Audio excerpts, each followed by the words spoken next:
All right. Hello, everybody, and welcome to the March 15th, 2022 iteration of the Kubernetes SIG Windows community meeting. As always, these meetings are recorded and uploaded to YouTube, so be sure to adhere to the CNCF Code of Conduct. All right, let's get started. Announcements. The only announcement that I have added is that the KubeCon EU schedule is live. If you're interested in attending, it's going to be a hybrid event again. Take a look at the schedule, see if you can attend virtually or in person if you want. And it's a great way to kind of connect and network and learn about what's going on in the project. And there's a lot more information about logistics and everything up here. So take a look at that. And SIG Windows is doing a maintainer track session like we do at all KubeCon. That's a good way to see like a brief overview of kind of everything that we've been doing for the past 6 months or so, and just stay up to date. Does anybody have anything else announcement wise to call out here? Oh, I will reiterate, code freeze for 124 is in 2 weeks, 2 weeks from today. So let's just let us know if you're having trouble getting any PRs merged, or if there's any issues that come up. I do see one PR on there. Okay, next one. I wanted to start this up again, but each meeting, I'd like to open it up to see if there's any new contributors who want to introduce themselves and just say hi or ask questions, or just give a quick intro. So let me know if there's anybody here that wants to say hi. Hey everybody, I think I can say hi. I'm not a regular on this meeting. I'm Christian Glombeck. I work at Red Hat, and I've been working on the node-log viewer feature together with Arvind, and that's what I'm gonna talk about today again. Or so just saying hi from Hamburg, Germany. Oh, hi. Cool. Hi. Yeah, you've joined a couple of times, but it's always good to introduce yourself again. Cool. Anybody else wants to say hi? If not, we can go into the agenda. I think I can say hi. My name is Mwenda Kitonga, just joining in from Nairobi. This is the first time here. I'm working out of the Microsoft ADC Center in Kenya. So, hello everyone. Oh, welcome. If you'd like, you can. Are you familiar with how to get access to the meeting notes? You can add your name to the agenda too. It's a good exercise too. In order to get right access to the doc, you'll need to join the SIG Windows mailing list, and there's instructions for that somewhere here. Where's the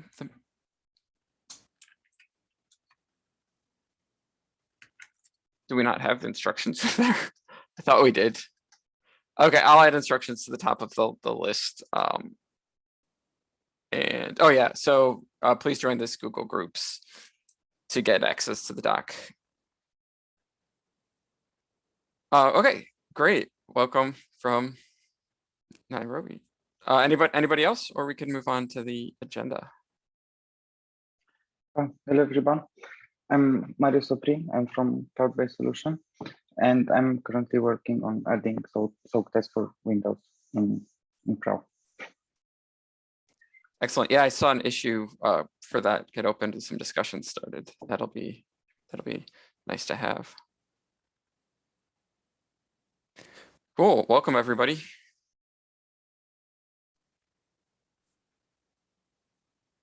Thanks for coming out and to say hi. Okay. If there's anybody else, feel free to interrupt me, but if not, I'm going to start just going through the agenda.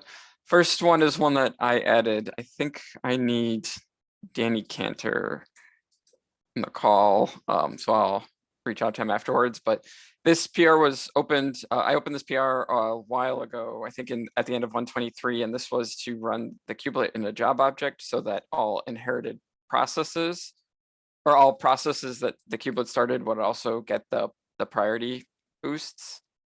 And I think Danny had some feedback. So I will follow up with Danny about this. Yeah, Okay. one thing I had there was I think this particular feature, if extended, could help out with some various things like the quality of service and system reserve, and potentially even enforcing node allocatable in the future.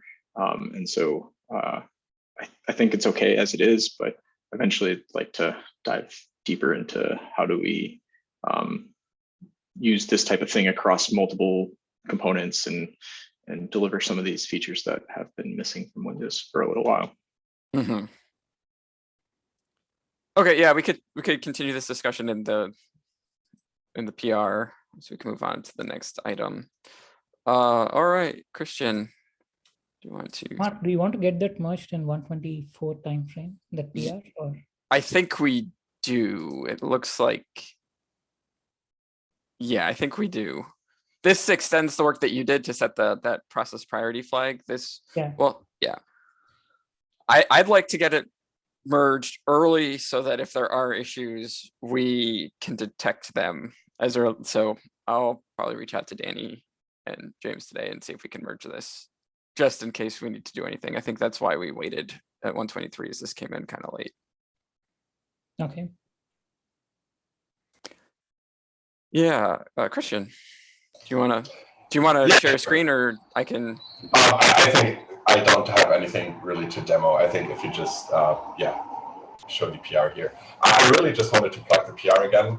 We need some more reviews from a couple of SIGs actually. I'm not sure somebody from SIG Windows has reviewed it yet. I really just wanted to raise awareness. We are planning to get that in for 124, and I think we're on a good path there. But yeah, there have been some minor comments. I've just rebased it today again.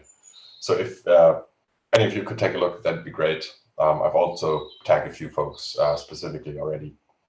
And yeah, for those of you who don't know what this is about, this is a feature that lets you access the nodes logs, the service logs on both Linux as well as Windows nodes through from a kubectl command through kubelet, and kubelet will act as a streaming server for those logs. It'll read the logs from the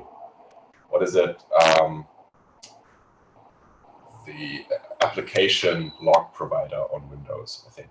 The event logs. Also, yeah. The event logs. Yeah, exactly. That could also be extended to the system log provider. There's like log providers. I'm not too familiar with Windows, even though I implemented that part in the PR. It does work for our purposes in OpenShift. We already have that in our OpenShift client and kubelet fork. And yeah, we definitely want to upstream that, and that's why we have this PR open. Yeah, if you could give this a try or a review, that'd be great. And I'm really just here to plug it again. Thank you. Yeah, a couple things.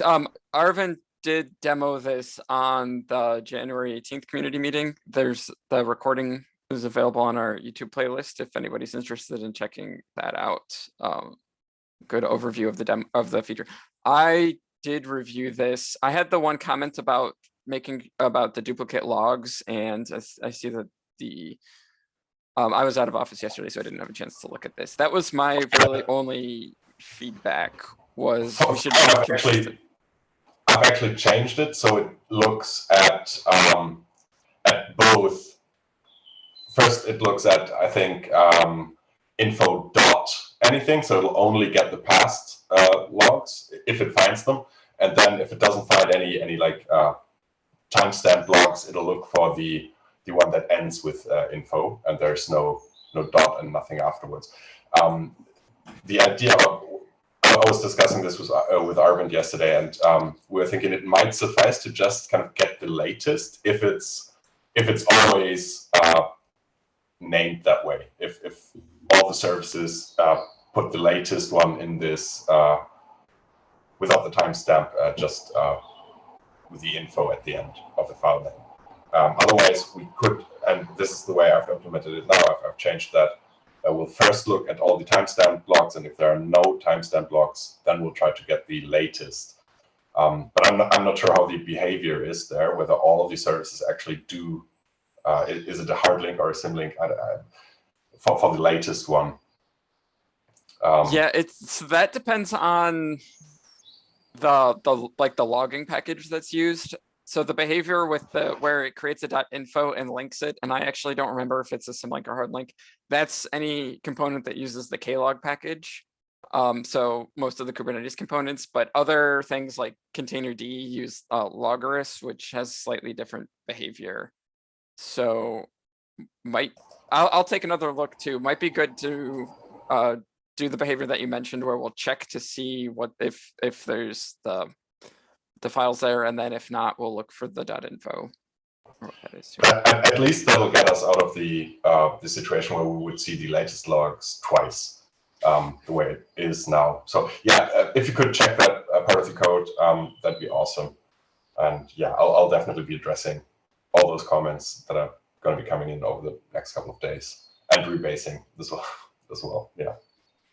Okay. Yeah, I haven't checked again. How does Ryan Phillips? Was he the primary reviewer from Node? Probably. I'm not actually sure who is in what SIG. Okay, to be honest, I believe Ryan Phillips is in part of Node. As part of SIG Node. I'm trying to check to see where there's the.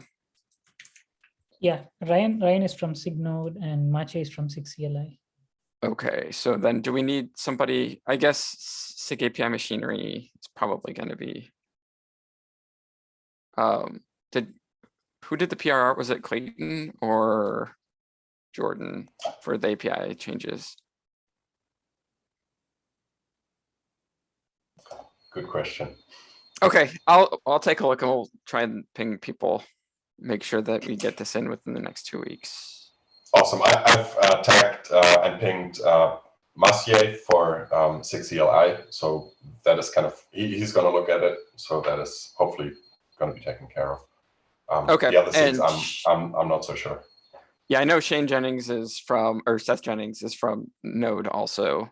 So I'm guessing that Ryan did a review and then assigned it to Seth for either review or approval from SIG Node. I'll take a look at the comments and stuff too.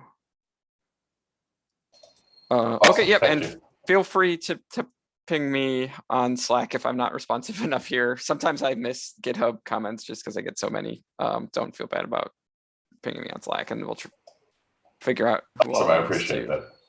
Get who all needs to review to get this done. So okay, yep, and thanks for coming in. Well, for working on this firstly, and then all the work in coming here. Christian, the target is to get this PR in by 124 again. Is that the target? Yes, it is. Okay. We still have to open a docs PR. I think we haven't done that yet. I think that has to just be open before March 29th. Okay. Yeah, we do have that on our list. Yeah, and the docs PR that gets opened, it doesn't need to have any content in it yet. They just want to they track to make sure that for new features, especially ones that expose user facing scenarios, that they know who the primary point of contact who's going to be making the docs PR is. So they just like a draft PR open for that. Cool. Thanks for that hint. I'll do that. Okay. Sounds good. I added some other comments on the to the meeting too. I was hoping Danny would be here to discuss. I can go over them real quickly, and if anybody else has any comments to this. So for Docker shim on Windows, there's support for device assignment on Windows, which allows us to map GPUs into containers and then run, GPU accelerated workloads. That work was only currently works for Docker shim. And so there's a couple of there's a couple of issues that are open, discussing behaviors around how to get this to work for containerd, including I think a PR into containerd that that adds this support too. So I was wanting to just get agreement with everybody from SIG Windows on how this works. The biggest, I think, point of discussion here is captured in this issue, where the way that Linux and Windows specify devices in the OCI spec are different. I've highlighted that here. On Linux, there's a host path, a container path, and then permissions that get assigned. On Windows, the devices are assigned, or on Windows, there's just a device ID, or there's a device class and a device ID. So those work a little bit differently. And how the Docker shim implementation for getting device assignment to work kind of worked is it just concatenated the device class and device ID and stuck that into the host path on the machine.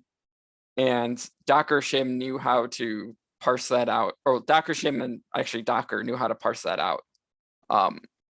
And so it's kind of overriding or kind of forcing the Linux behaviors or the Windows behaviors to comply with the Linux kind of class definitions or here. So there's a big discussion here, and I think that, yeah, so here you'll see, here's an example. So if you enumerate your device tree on Windows, you'll see that there's a device type for like camera and then a number of different IDs to target the specific ones. And this forms a huge tree, and each device class has a unique kind of entry in here. So I think what's happened was support in containerd merged to unpack that ID type or device class and then ID to do the same behavior as as Docker was doing too. So since that already merged, it might make sense to just do the same thing in the kubelet to map that in there. But I was hoping to have a discussion with some folks here. If we don't do that, we need to update the fields in the CRI API to do that, which could take potentially a couple of releases to propagate, to get the CRI changes, the CRI API changes into containerd, and then add that, wire up that support there. But yeah, so if anybody has comments on this, we can talk about that a little bit. If not, I can take this offline. I think that there's one more issue that I linked. I do have a quick question. So we did have a test that was running against the Docker shim side of things. With this PRs that went in, does that mean we can now potentially enable that test for containerd as well? I don't think so, because I need to double check this. I think that the containerd changes just merged. We still need to make changes in the kubelet to map to populate those fields and to do the same change. I think that the changes that put the device class and ID into the host path field of the devices on the container create calls in Docker shim was all in Docker shim. We need to go and wire up like all of that into the CRI API fields. So if we do want to go that route, I was hoping that we could also get those changes merged in 124. And then after that, after the kubelet knows how to like request those devices get assigned to containers, then we can open up, or then we can start running those PR jobs, or those, I think those periodic jobs to test this. I wasn't sure if it was in Docker shim or in kubelet, or if we could reuse like the Linux implementation because it was doing some of that, but sounds good. I think I need to double check. I think I thought that the code that was adding that was in a Linux specific file somewhere in the kubelet, but we'll check that. So yeah, I hope we can just light it up and like wire everything up and then start performing some validation. But I think we may need to make a couple changes. Like that. Good question. All right, that is all that I see on the agenda. Does anybody have anything to add? If not, we can end the meeting 7 minutes early.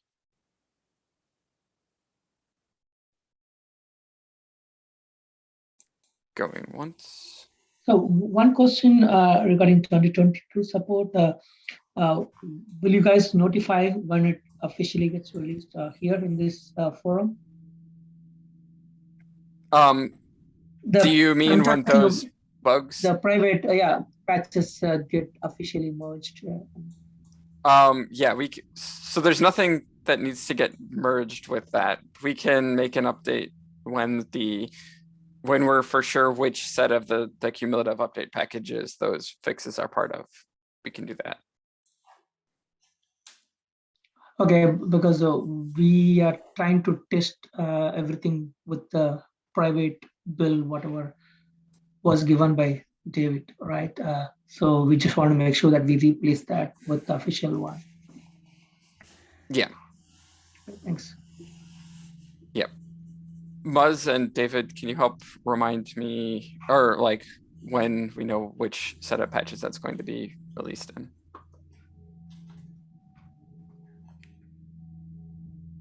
Are we talking about the OS patch, Mark? Yeah, for Windows Server 2022. Yeah, David, do we know like which one we're targeting? Is it the March release? Sorry, March release should already be out. Yeah, it's like I don't think March release would have been last Tuesday. So we'll keep everybody updated. Yeah, we can get back with an accurate date next time. Okay, April 4C release. So there's your answer, Ilango. Is that confirmed or still April target? 4C is like April 4th or that is, I remember David said. Yeah, the fourth week. So C releases the fourth week of April. So the Tuesday on the fourth week of April, we will release it. Is it third week? Yeah, so sorry, the third week of April. And this is the functional release. The B patch is usually the security release. The C patch is the functional release, and this is where it's going. Okay, okay, thanks. Okay, we'll once it's released too, we'll make an announcement. We can make an announcement or inform everybody here. Thanks. Yeah, and Ilango, you can try it out after the date David has posted in the chat, and if it doesn't work, please bring it to this forum. You can look at it. Oh yeah, no, I think we are good. Like what we did is like a basic functionality, whatever issue we ran into, it all worked. But for us to make our CA run against this, we try to build a private golden image, the vSphere, and we are trying to run it in our CA to make sure all other traffic testers are passing. That's what we are trying to do. So for that, we were able to build last week with the patch. So we will let you know, like in case if we are facing any issue, definitely we are going to let you guys know. Cool. Cool. Sounds good. I had a quick idea that I was thinking of. I didn't write it in the agenda. Feel free to share. But I know you have to go, Mark. So maybe I am checking. I didn't see anything on the SIG Node agenda, so it may be canceled. So, okay. So my thinking was, with all the work we've been doing on KPNG, and there's another fix that went into kubeproxy recently, and there's some folks at Microsoft that are working on refactoring both the entry proxy and KPNG. I was thinking, what if, we've been doing the pairing sessions, and I think those were going kind of well for a while. And then I feel like the people who sort of wanted to get involved have gotten involved. And I was thinking maybe to sort of put some effort into Windows networking, like sort of migrate away from the pairing sessions, unless people really want to keep doing them. And I'm totally down to keep doing them or whatever. But I was thinking to sort of invest sort of in a Windows sort of networking sub project or something of that sort, right? And then sort of instead of doing the 2-hour thing that we do nowadays, we just do the regular SIG Windows meeting. We don't do the pairing anymore unless people specifically want to stay after, and they could just ask. And we could always do that if they want to. And then what we do is what I would do at least is sort of spend that time running a SIG Windows networking subgroup or something like that. And I maybe do it at a time that's more Asia friendly. I'm not sure yet. Just a thought. I don't know. Cause I do feel like, that's something I work on every week, and I'd be happy to just work on that in public with people. And I think it would give people a forum to come and join and collaborate, as opposed to us having to schedule meetings and so on and so forth. And I feel like there's a lot of networking work going on in the Windows space lately. Yeah, I agree. I think that could be valuable.